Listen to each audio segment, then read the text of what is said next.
Hey everyone, this is Justin here. I know it's been a really long time since I last posted a video. I have been absurdly busy with work, but I see that there's an interest in the videos that I'm making, so I want to spend more time actively making videos. Now, I am currently in Quito, Ecuador, and the past 2 weeks or so have been absolutely insane. In all of my travels, I've never experienced a situation quite like this. So in this video, I'm going to be walking around Quito and I'm going to be talking to you about what's been going on in this country.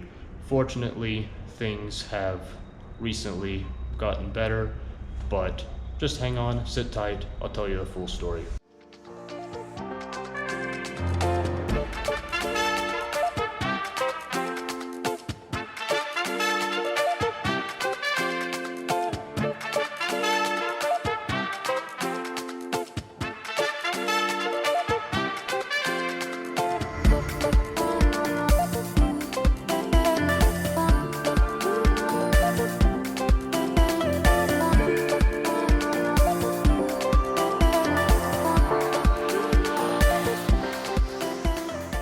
This is where I've been staying since I've been in Quito.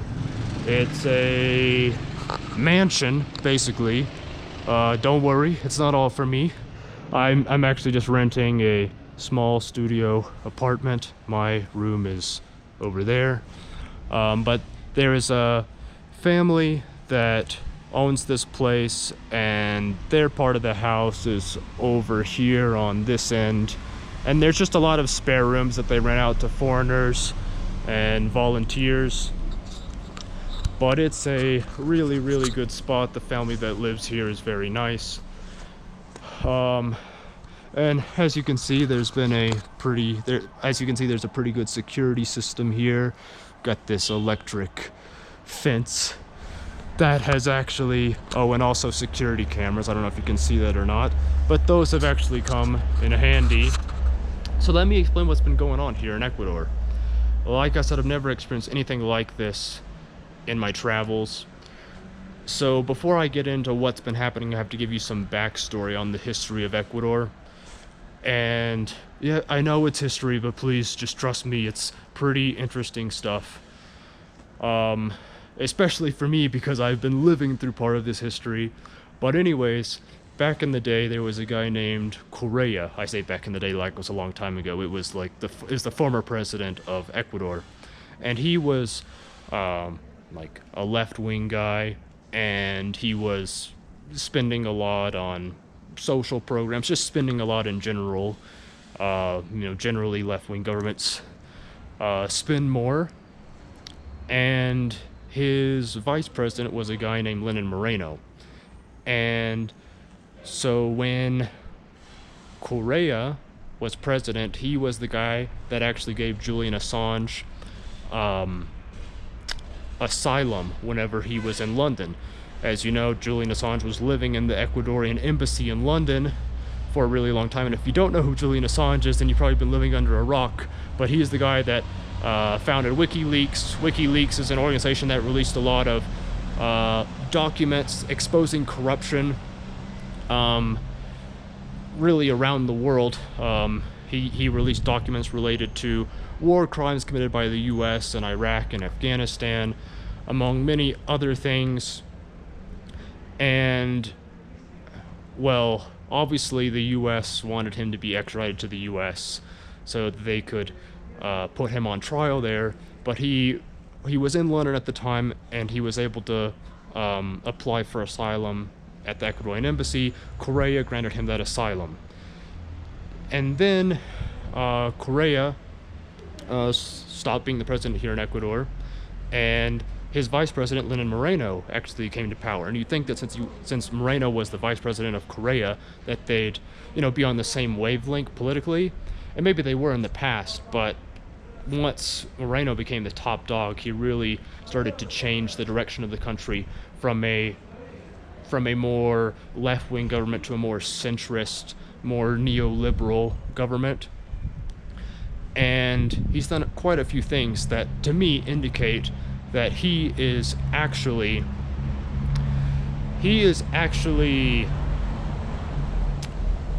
acting on behalf of other world powers like the US. So let me go ahead and unpack what I mean by that, because it's a pretty bold statement. So, first example is after Moreno came to power, he decided to end the asylum for Assange. Obviously, that's something that Western powers were in favor of. For instance, the UK and the US, they definitely didn't want Assange to continue to have asylum with the Ecuadorians. And then there's this organization called the IMF, the International Monetary Fund. And I believe that's a US-based organization. And the whole idea of the IMF is they're supposed to help out countries that are in bad economic situations. So basically with Korea, Ecuador got itself into a big debt problem, and they needed to do something to address this debt problem. So the IMF comes in and they say, hey, we will give you a big loan. I believe it's a $4.5 billion loan, which is a lot of money for a country like Ecuador. There's only about 17 million people living in this country. And they say, hey, we'll give you a $4.5 billion loan. You just have to agree to our terms and conditions. And you have to really get your debt situation under control. And so at this point, Moreno is in control of the country, and he goes, oh yeah, sure, IMF, whatever you want, just give us the money. And so now we're getting to the present day finally. And so I'm gonna continue this story as I hit the streets of Quito. Alright, so just stay tuned. Alright, so I'm gonna hit the streets and keep telling you this story.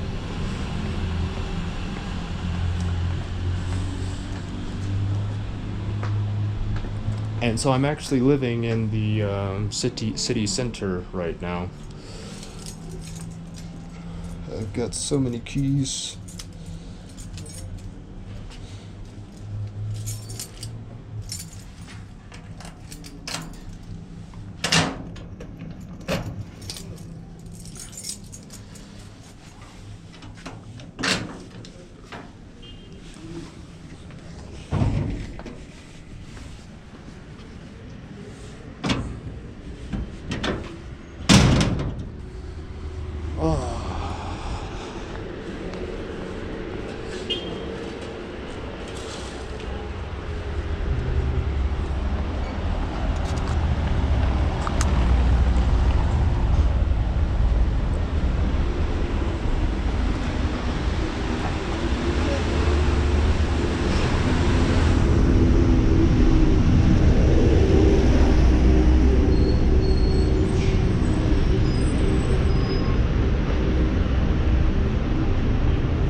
Okay, so one of the conditions of this IMF loan, this $4.5 billion loan, is that Ecuador would have to cut its fuel subsidies.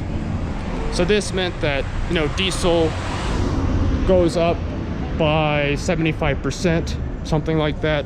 Gasoline also goes way up. And after this happened, basically the government did this overnight.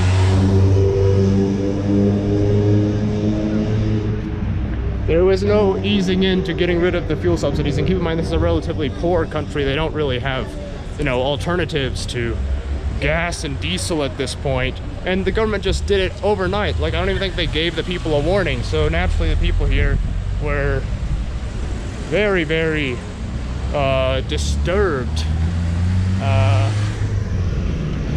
They were shook by this.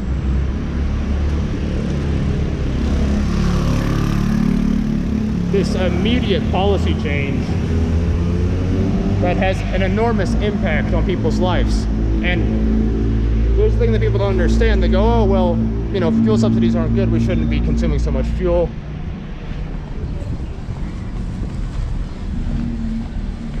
Yes, that's true, but in this sense, it's like, okay, Ecuador has economic problems, and you're basically saying, hey, we're gonna raise fuel prices, and it's an incredibly regressive way to...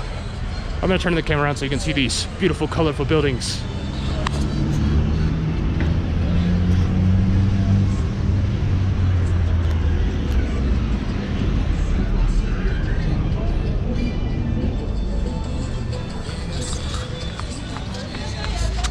But you know, obviously fuel going up like that overnight, that's gonna impact the poor way, way more than the rich. So you're basically saying, hey, we've got an economical problem, who's gonna pay for it? Well, primarily the poor. Because, you know, if they're paying an extra $1 for a gallon of diesel, you know, that's a much bigger percentage of their income. So it's not as simple as saying, oh yeah, gasoline and diesel are bad and people should stop consuming them. Like, yes, totally agree with that sentiment, but in terms of addressing this economical problem, that's not really the best way to do it. And also, it's just absurd to completely get rid of the subsidies overnight. You've got to, if you're going to do something like that, you've got to give people a warning. You've got to do it gradually. The government's response was, it's such a bad situation, we have to do it right now. Like 0 to 100 real quick. I really like the buildings on this street here.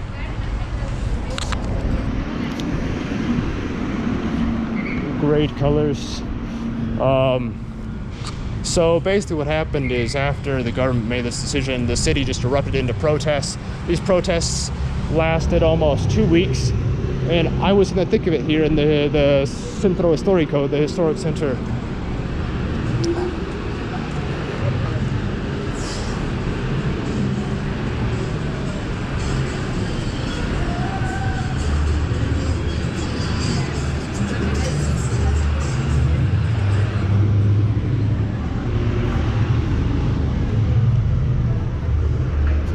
I mean, there was tear gas, there was riot police. You can see videos of the riots online.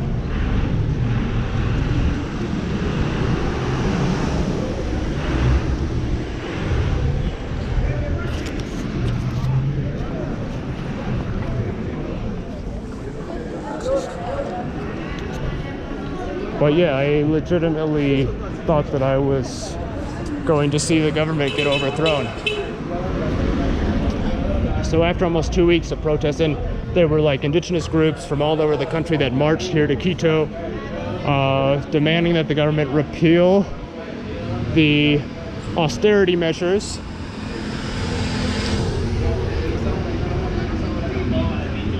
And after almost 2 weeks of protests, that finally worked.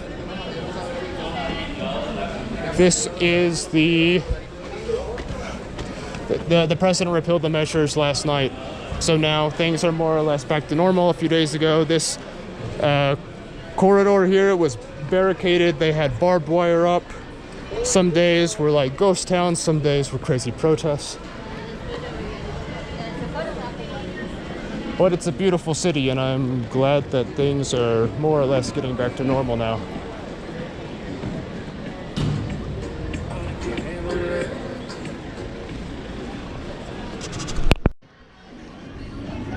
Oh yeah, and one of the really ridiculous things is that the current President Moreno, he was saying that So Correa is like in Belgium right now, and he was saying that Correa and Maduro, the leader of Venezuela, were behind the protests, which is just absurd. Like, he was basically saying they're funding them. Let me tell you, I was here, I saw things firsthand. There was an insane number of protesters. There's no way that Correa was orchestrating that from Belgium. And how was he paying them? Was he paying them with like these indigenous people with Bitcoin or something? Like, it doesn't make any sense at all.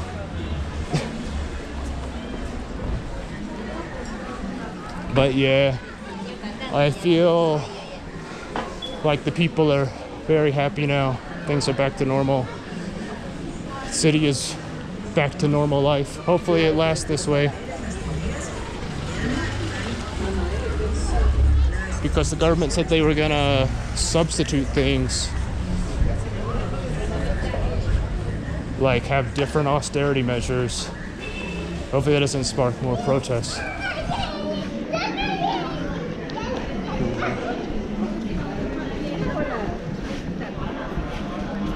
But yeah, I'm just gonna walk to this main square here and wrap up the video there. I've said pretty much everything I want to say by this point.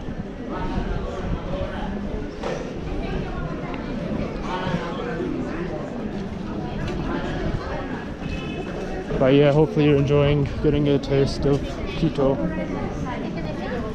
Ooh.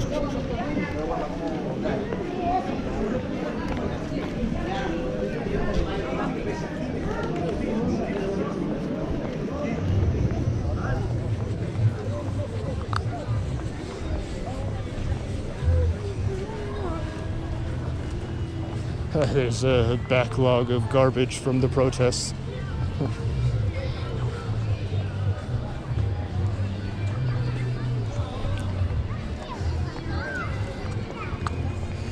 But yeah, there were days where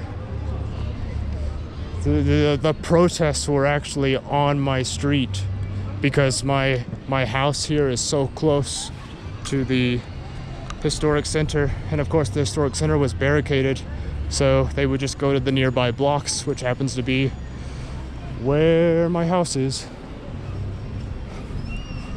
But yeah, there's some really, really beautiful colonial architecture in Quito.